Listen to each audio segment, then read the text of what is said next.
Sveika. Labas. Kaip jūs šiandien gražiai atrodot? Ačiū. Kokia kėdė, gal aš kažką pamiršau? Gal kokia proga? Oi, ne, jokios progos nėra. O tiesiog sugalvojau tave pakviesti į kavinę papietauti. Na ir kavos išgerti gražioje aplinkoje.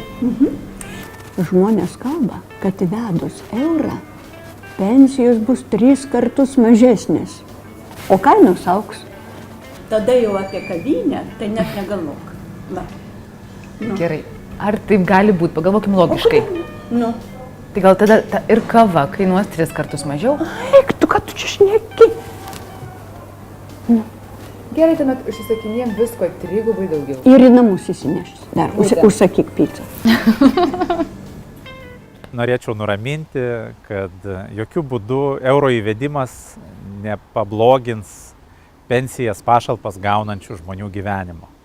Todėl, kad visos pensijos, visos pašalpos gaunamos iš valstybės bus perskaičiuojamos oficialių euro ir lito kursų ir suapvalinama bus į pensininko pašalpų gavėjo pusę.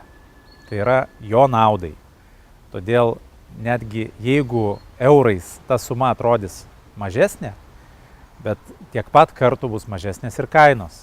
O jeigu pensijas gaunančiam žmogui atrodytų, kad jo interesai kažkaip yra pažeisti, tai jam pirmiausia reikėtų paimti kalkuliatorių, paskaičiuoti, ar teisingai jis gauna pensiją eurais, ar teisingai pritaikytas kursas.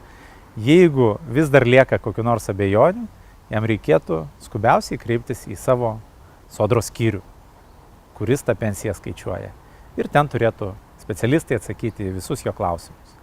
Yra įkurtas ir specialus euro informacijos telefonas 8 800 345 28, kur irgi žmogui kiekvienam gali atsakyti jam rūpimus klausimus euro tema.